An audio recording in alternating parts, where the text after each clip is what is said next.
are goals and there are dreams. But when those dreams are tested and time becomes a factor, how far would you go? Finding something out like that, it was devastating, I think, to say the least. And you get hit with all these emotions all at once, and I think the biggest thing is it's a loss of control.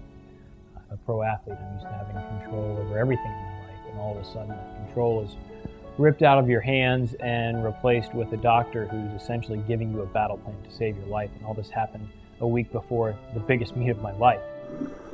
June 19th, 2008.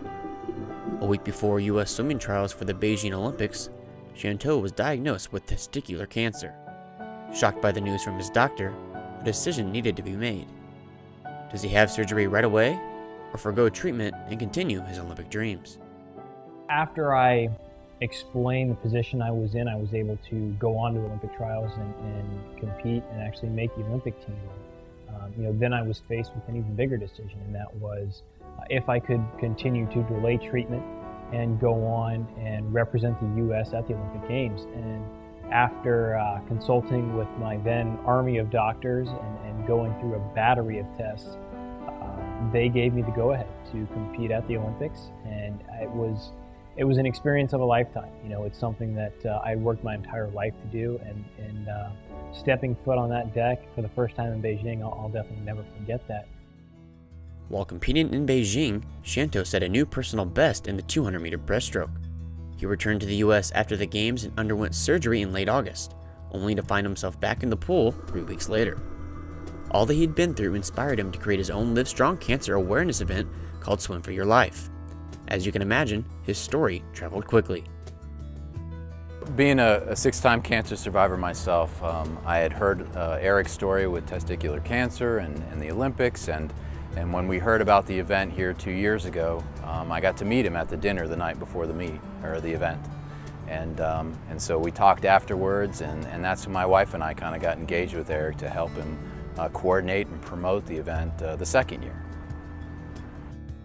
When I got back from the Olympics and had surgery, I got back home to Austin, went in to meet everyone at Livestrong, and the first thing the CEO, Doug Ullman, asked me was, is there anything else we could do? And I said, absolutely, I want to meet Lance. So they set that up a couple weeks later.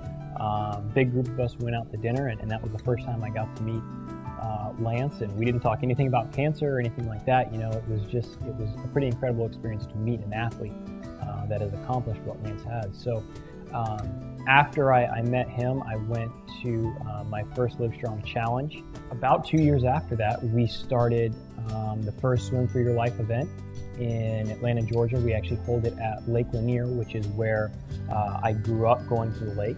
And we had probably 75 people come out the first year in 2010. And then last year we had over 300 people participate.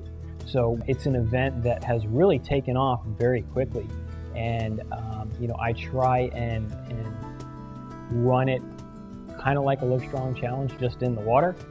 And the goal is to continue to grow it and to continue to be involved with it. As long as there's a fight against cancer, it's something that I want to be involved with. Chanteau began checking in with his doctor every 2 months after surgery, then every 4 months. Now the Olympian only visits every 6 months. And while his life of normalcy continues to grow, so does Swim for Your Life. The expansion in the participation last year was enormous, and I think we can do double that this year, especially with the Olympics, especially when he gets on the team, and especially when he does so well over there, which we all are hoping and praying for. It can be spectacular.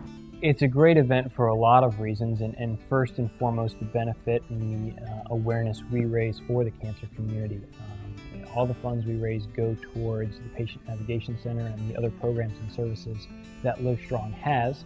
And at the same time, I think awareness is the biggest weapon we have in the fight against cancer. So it's simply having people out there and acknowledging that they need to be aware of their bodies, not just for testicular cancer, but all types of cancers, is something that is very, very valuable.